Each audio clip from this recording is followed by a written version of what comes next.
প্রিয় দর্শক বন্ধুরা, উঠে আসছে প্রাথমিকে 2009 নিয়োগ থেকে নন পিটিশনার মামলার ক্ষেত্রে ডিভিশন বেঞ্চে ঠিক কী হয়েছিল।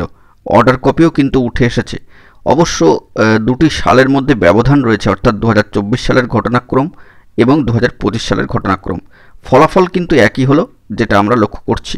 তো অর্ডার কপি সামনে রেখে আলোচনা করব অবশ্যই মহামান্য কলকাতা হাইকোর্টের ডিভিশন বেঞ্চের। তো এই ভিডিওতে সবটা তুলে ধরছি, ভিডিওটিকে শেষ পর্যন্ত দেখবেন, স্কিপ করবেন না, চ্যানেলটিকে সাবস্ক্রাইব করে সঙ্গে থাকবেন। চলুন কথাবার্তা না বাড়িয়ে আমরা মূল টপিকে ফোকাস করি।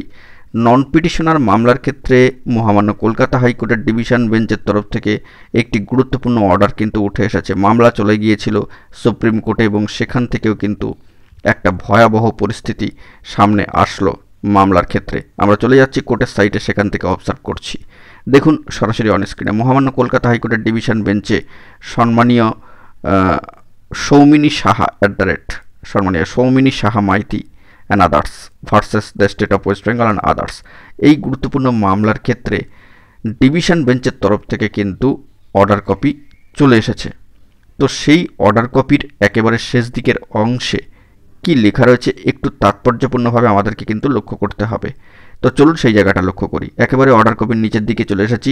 সম্মানীয় বিচারপতি অনারেবল জাস্টিস দেবাংশু বসাক মহাশয় এবং সম্মানীয় বিচারপতি অনারেবল জাস্টিস সাব্বার রশিদি মহাশয়ের ডিভিশন বেঞ্চের গুরুত্বপূর্ণ তাৎপর্যবহ কিন্তু অর্ডারটি আপনারা দেখতে পাচ্ছেন। তো ডিভিশন বেঞ্চের তরফ থেকে যে অর্ডার এসছে দেখুন, লার্নার সিঙ্গল জাজ found the appellants before us not only to fence sitters but also not qualifying in the conditions prescribed in the order dated April 25, 2024 passed in Kakali Mondal and others। তো এখানে বুঝতেই পাচ্ছেন একটা নির্ধারিত ডেডলাইনের কথা কিন্তু উল্লেখিত হলো এবং ফ্রেন্ড শিটার শব্দটা উল্লেখিত হলো। বিষয়টা আপনারা নিজেরাই বুঝে দেখুন যে ফলাফল কোন দিকে গড়াচ্ছে বা গড়িয়েছে। In such circumstances we find no merit in the present appeal.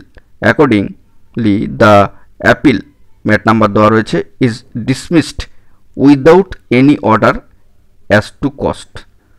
All connected applications stands disposed of.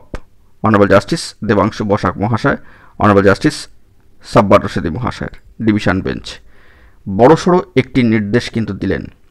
মামলা গেল সর্বোচ্চ ন্যায়ালয় সুপ্রিম কোর্টে, কার্যত সেখানেও ডিসমিসড স্ট্যাটাসে এবং ডিসপোজড দেখিয়েছে। সে বিষয়ে আপনাদেরকে ইতিপূর্বে একটি ভিডিওতে কিন্তু অবগত করেছি।